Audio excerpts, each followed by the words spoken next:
The following program is sponsored by Friends of Life Outreach International. Next on Life Today, after watching his dad recover from alcoholism and eventually start a program to help others called Celebrate Recovery, Johnny Baker thought he would not repeat the mistakes of his dad that led to his addiction. But then I decided, I think I've learned from him and I know how to avoid the trap of alcoholism. I'll be able to control it. And so I began to drink and do things, and then sure enough, I got caught up in it as well. In December of 1999, I was arrested for a DUI.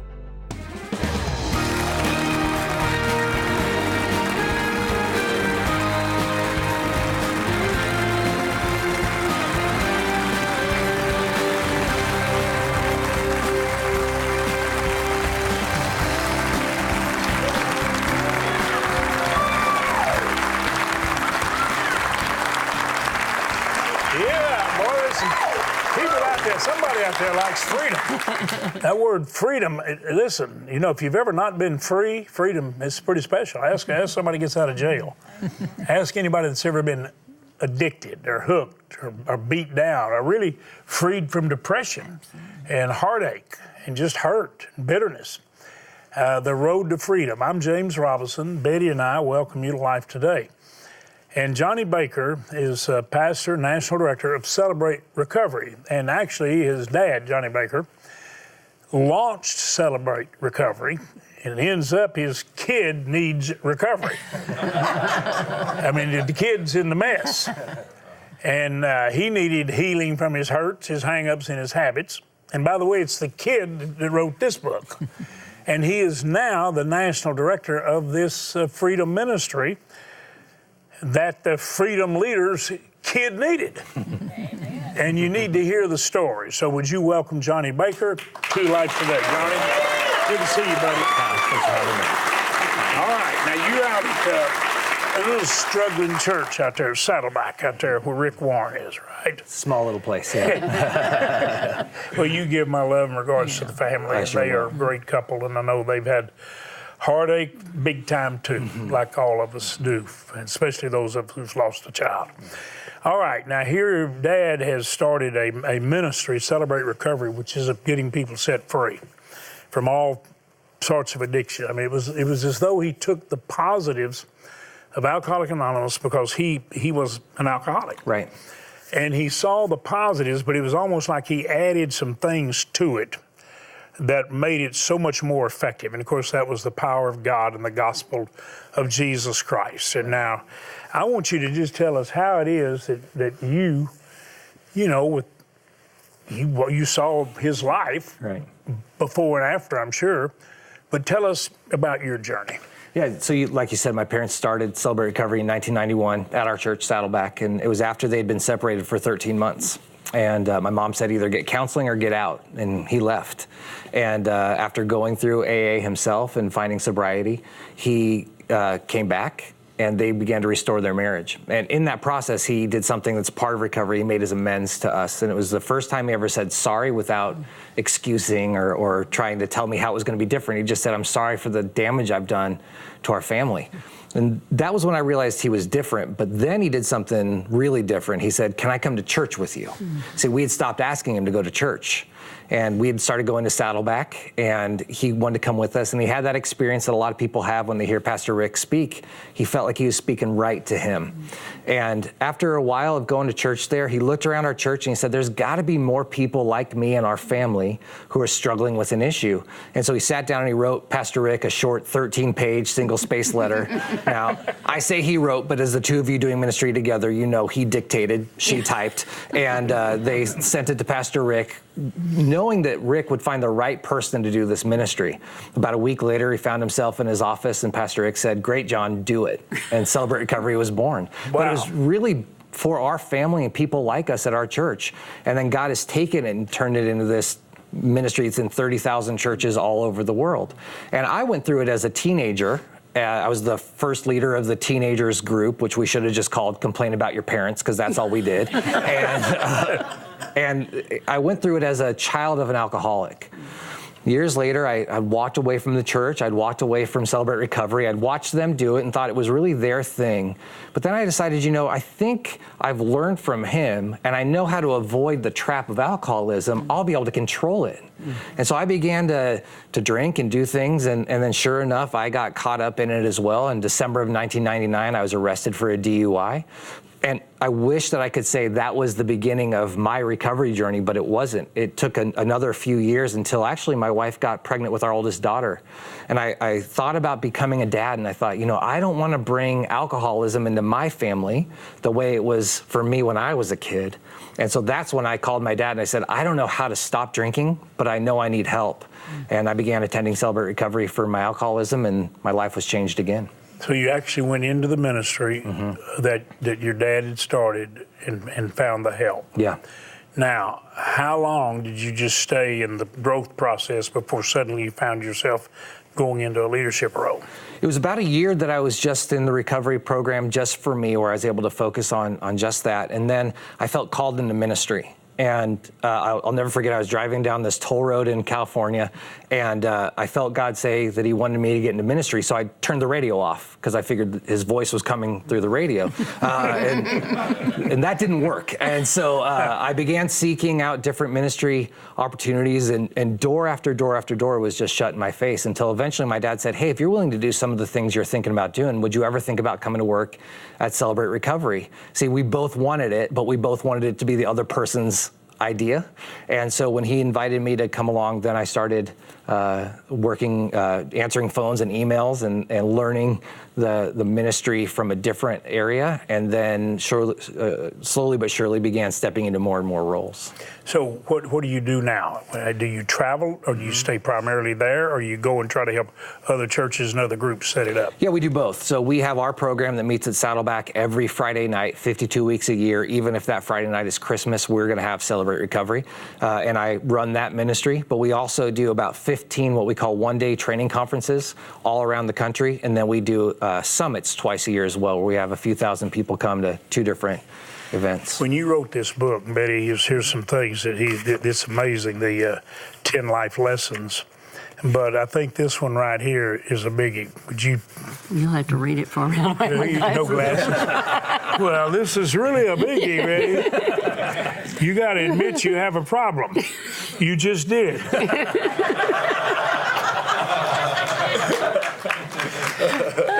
Admitting you have a problem does not make you weak. Right. It all starts there. That's the beginning of recovery. We call it coming out of denial. But so many people are afraid to admit that their life is a mess, and so it keeps them stuck because they're told that strong people, they pull themselves up by their bootstraps. Strong people are self-starters. They're able just to get over it. Just stop doing what you're doing. But admitting you have a problem, it actually doesn't make you weak. It makes you strong, because it's saying it actually gives God the power to come in and help you where you couldn't help yourself. And you're saying admit it, that sounds like there's somebody else involved. It's like you're going ahead and sharing it with somebody else. Well, sure, it starts with admitting to ourselves, actually. We have to look in the mirror and say, you have a problem. The person here is the person that has the problem. And it's funny because we'll do a lot to keep ourselves from knowing or from admitting that we have problems. We'll rationalize, we'll justify, well, she didn't nag me, or it's not as bad as him, or I only have a few drinks after work, or whatever that issue is, we can justify it. But when we finally admit to ourselves, we can admit to ourselves, and then we admit it to God, and then we can admit it to somebody else. The Bible says, confess your sins to each other and pray for each other so that you may be healed. And that's such a huge part of it, because if I just keep it to me and God, then I can be forgiven, but if I want healing, I've got to bring somebody else into it. I think that's probably one of the greatest needs, and the enemy has made us afraid to confide in one another. Yep. We don't find a sense of trust.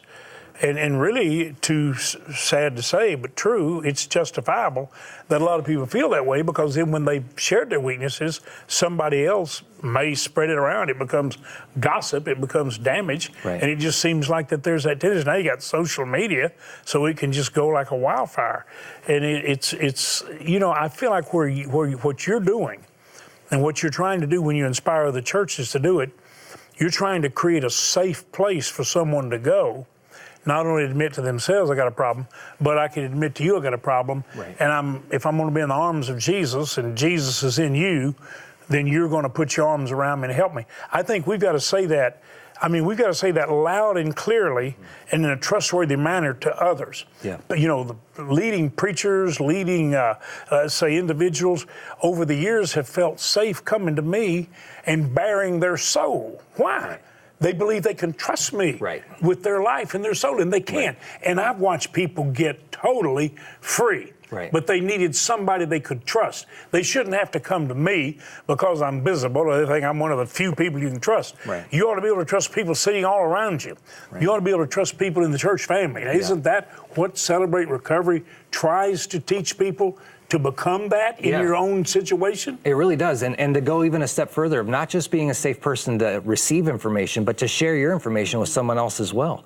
You know, as somebody who struggles with alcoholism, you may not relate to that, but there are other things in your life that you probably feel are issues that you'd like to overcome, or if you sit down and somebody starts telling you about something, you might think, you know, I don't relate 100% to what they're saying, but I've got pain in my own life, or I've got issues in my own life that I'd like to overcome, or I've had places where God has walked in and set me free, so I know what that's like. And so not just being safe to hear, but also safe to say, hey, Johnny, I struggle with that too, or I struggle with similar things as well. This is not just people that have visible problems. These are people in the church a lot of the times that are dealing with things deep down. I dealt with fear. I was so afraid half of my life, you know, and until I realized I didn't have to live with that. Right. And I was in the church, deep in the church. Yeah. You know. One thing I talk about in the book is that people are in pain all around us. But not everybody wears their pain on their sleeve. Some people, it's really easy to tell. Oh, I can tell what that person's in pain about. But other people, like you said, they're sitting in our pews right next to us, and we have no idea the pain that they're going through. And one thing I love about Celebrate Recovery is that it's not just for people with chemical addiction issues. About a third of the people who come to CR come for drug or alcohol issues. The rest come for a wide variety of other things. And so it doesn't matter what is hurting you or what's going on in your life. You can find a safe place and safe people, to your point, in Celebrate Recovery, who again may not understand everything that you're going through, but they're going to say, hey, you're safe here, you're welcome here, and let's figure this out together. Now, covering up problems, since you can't read this, this is number 2. Covering up problems always makes them worse. Hiding it. Yep. Covering it. Yeah. Why? Why does it make it worse? Well, it's the other side of admitting you have a problem doesn't make you weak. Those two lessons work together. So when I cover up a problem, it might feel like I'm solving it, but really I'm just postponing the inevitable. And I believe that God's going to allow pain to increase in our lives until we finally do what we need to do, which is turn to Him and allow Him to help us. And often pain is God's megaphone, right? Where He's saying, hey, there's something I want you to pay attention to. When I try to cover it up and make it go away, it just gets worse and worse and worse. When I turn it to Him is when I can find freedom from that problem. And when you share it and don't cover it anymore, doesn't mean that you necessarily shout it to the whole church. No. There are a lot of problems that need to be kept in the council setting. Yep. And what the True Confessions magazines of the world secular press is. Tell us all the details of all your miserable failures, and we'll write a whole book about this encounter. That is not what God talks about in the confession. So when you're not covering it, you're uncovering it for God to cover it with His grace. But you don't necessarily shout everything from the housetops. Your 10th point here is there is no one God doesn't love, won't forgive, or can't change. Sheila Walsh makes a great statement. When you know something's bad, that's one thing, no, that's bad. But then when you hear the enemy say, you're bad, you're bad, that's when you tend to not reach out for help. So you need to hear that first part. There's no one God doesn't love. No matter what we've done, He loves us, and He loves us perfectly. He loves us compassionately. He loves us redemptively, like the father of the prodigal, who was waiting to cover the kid with a great robe, to put sandals on his feet, to have a feast, a joyful time, because even though you made a mess, I love you and I want to cover you. That is the God people need to realize is waiting for them. It sure is. And I think so many people who need to know about the road to freedom, who need to know about Celebrate Recovery, they don't believe that God loves them. They believe that what they've done has disqualified them from God's love, that what's been done to them has disqualified them from God's love. Maybe the enemy has told them, maybe another person has told them. I can't tell you how many people I've talked to have been told by a parent or somebody that should have been speaking truth and love into them has been saying, you're not worth anything, you'll never be worth anything, and no one will ever love you. And I think to hear that message that there's no one that God doesn't love, that there's nothing you could have done or you'll ever do that will separate you from God's love, it's so important, and it's why it's the last lesson, because to me, if you hear nothing else, that's what I want people to hear, that no matter what's going on in their lives, that God loves them, that he forgives them, and he can help them change. Because that's the other piece. People say, Johnny, you don't know where I've been. You don't know what I've done. It's impossible for me to change. And I can't tell you how many nights I used to spend as the room would spin around me, and I'd say, God, please help me change. But the problem was I woke up in the morning with choices, and I woke up in the morning deciding what I was going to do that day. But night after night, I thought, God, I'm never going to change. I'm never going to change. And it's been 15 years, and God has set me free. But he did it one day at a time after one day at a time, and one choice at a time after one choice at a time. And I think, so there may be somebody watching this who's saying, God isn't going to love me. God's never going to forgive me for what I've done, and he can't change me. And my heart of hearts wants to say that there's no one who escapes God's love. There's no one that Christ didn't die for. And no matter what you've done, God can and will change you if you submit to the process. And Johnny, that's why you're here, for the people who are watching us right now on television, not only the ones who are in the audience, but wherever you are right now, if you just admit, I have a need, there's no one needing to tell you, you ought to be ashamed of yourself. You already feel that way. But Jesus took the shame, he took the blame, he took the guilt. Jesus did all of that for you. And he wants to give you life right where you are. If I was sitting right there in the room with you right now, I would simply say, would you just ask him to cover you with his grace, to cleanse you from all that's unrighteous and not right, to forgive your sin? Would you ask him to do that? Would you ask him to break the yoke, the chains that bind? And Lord, would you set me free? I join with you in that prayer. Father, let many people right now find freedom right where they are. They may be in a public place. They might be in a bar, a hotel or motel room, or at home. Doesn't matter. Lord, right where they are, would you break that yoke? Would you begin this process of recovery and freedom that they can ultimately celebrate? This is the day, right now, the moment, they make the choice. They choose this day to serve you and to be set free. In Jesus' name. If you want someone to pray with you see the phone number there? It's paid for by love. Some will be glad to pray with you. You know, Johnny, you are a blessing. Would you say thanks to Johnny Baker? You can get the book on Amazon. You can get it in the bookstores. Johnny, our viewers, I think, are some of the most wonderful people on the planet. When they see a need that they can meet, it's like their hearts leap to meet it. I mean, it's like they say, show me an opportunity, show me a need, and I'll meet it. Well, I'm going to show you a need. And here's the thing you've got to understand, please. You are the answer to the need you're about to see. And you can be the perfect answer right now. Would you please not turn away?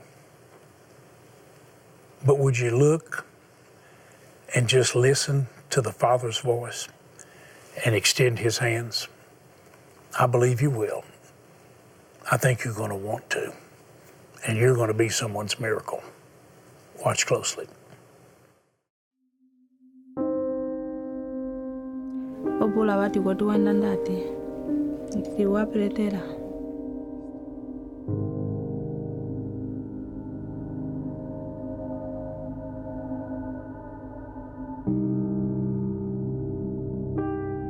Victoria's oldest son was buried yesterday. The loss, fresh and weighing heavy, but still hard to believe. The lack of food in Victoria's village has made malnutrition a constant companion, creating a burden too heavy to bear. Kulia mbatasaka, kulia katsikwete, okulia kwazo kulimendiango mwero hita tsapwa. Obyetsi tekama olungungola mbia tsakula kwetu kakuli balira tsimwe. Kulimba imba mwene kwa banzo kulia. Toke mwalula. La tsimwe mwozo kulanga nzala. Katukwete tukabanza. Victoria and her husband work hard producing charcoal for wages. But when combined with failing crops, their limited resources can't sustain the health of their children. Weakened and malnourished, their immune systems falter and allow minor illnesses to turn deadly. Yang mapundiro kusima tsongo mulonge mbyandebe tengo kutima pabala. Sisimi mwena tsimwe ndisima ngoa puesa kuliange ngo kulinga muzo menda sagale.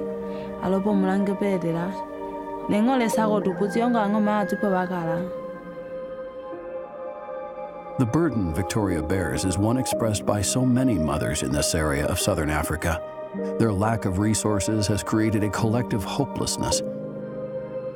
But we know when we join together in response, we can introduce a new hope and health.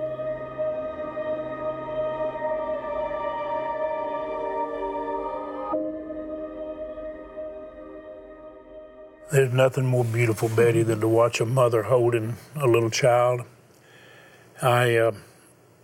Wherever I watch mothers with children, it touches my heart because it's so beautiful. And we watch that mother there, and she's too weak. The child is sick. The losses are great. As a mother and a grandmother, now great-grandmother, what goes on inside your heart when you look at that precious mother and you see those beautiful little children? As I listen to that sweet mother that loves her babies more than she loves life itself. Her babies are all she has. And she'll go out every day, tired and worn out, like she said, but she'll search every day for just a morsel to keep her babies alive.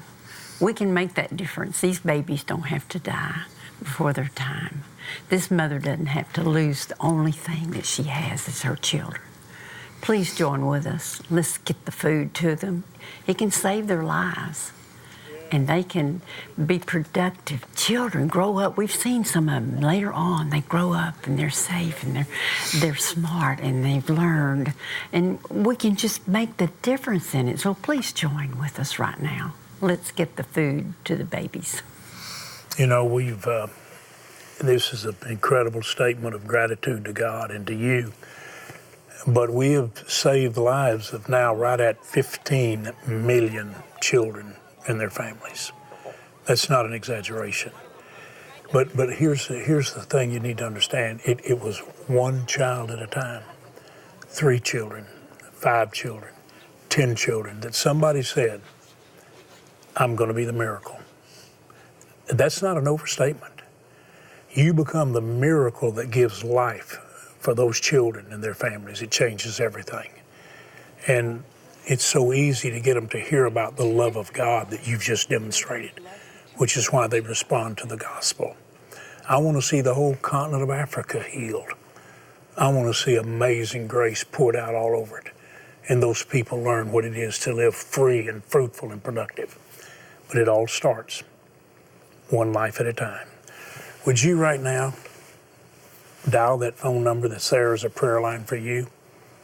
Or would you go online and take your bank card? And would you make the gift God puts on your heart? Now listen to what it takes. Listen to the miracle. $30, $50, $100. We can feed 3, 5, or 10 children for the next month. That's not total child care. That's nutritious food to get them totally stabilized and healthy. And it absolutely works. So if you will right now, write a check, make it to life, that's what you're giving. Or take your bank card, go online or dial the number and make the gift God puts on your heart. We have some gifts to send you to say thank you. They're going to be a real blessing to you. But you're being the greatest blessing because you're sharing the greatest gift. You're sharing life. And then the life of Christ will be presented because you have demonstrated the life and love of Christ. you become the miracle. Thank you so much for doing it. Please go get your card, dial the number, and make the gift God leads you to make. In impoverished and drought-stricken areas of Africa, children are suffering. The need is great, and without food, they face severe malnutrition, even death.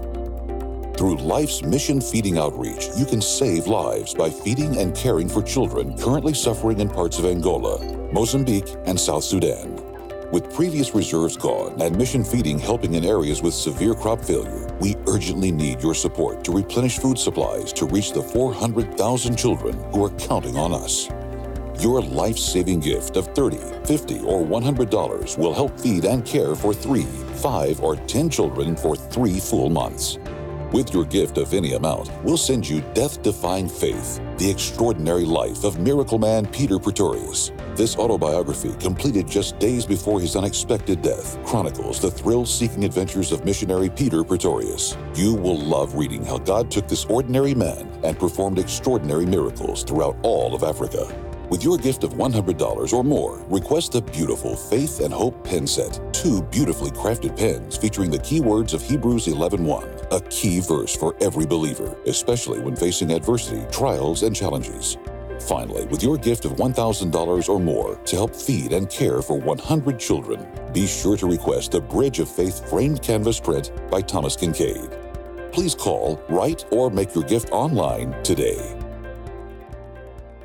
Well, we're going to send you Peter Pretorius' book to say thank you. You know, the beautiful Faith and Hope pens, the life pens, they are, I tell you what, they're beautiful. I mean, they just really, really are. And the Bridge of Faith, beautiful painting. But if you'd like to have the road to freedom, you say, James, if we help some of those kids and give them food, would you mind sending me some of that food that I think's in that book for me? You better believe it will. All you do is ask for it. I do hope you'll tell your friends to consider getting it and let them know about it. And you pray for the Celebrate Recovery Ministry. Would you join Betty and me in saying thanks to Johnny Baker? Johnny, thanks for being here. Thank all of you for being here. Thank you for watching. Thank you so much for caring about us, for being someone's miracle.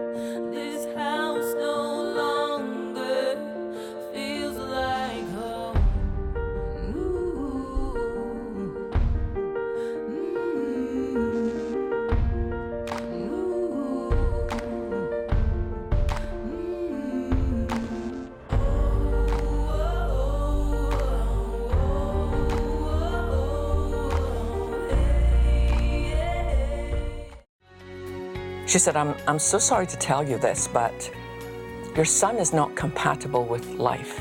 Sheila Walsh, tomorrow. Life Today is made possible by the supporters of Life Outreach International. Your gift will be used exclusively for the exempt purposes of life. The ministry features specific outreaches as examples of the programs it supports and conducts. Gifts are considered to be without restriction as to use unless explicitly stipulated by the donor. The ministry is a member of the ECFA.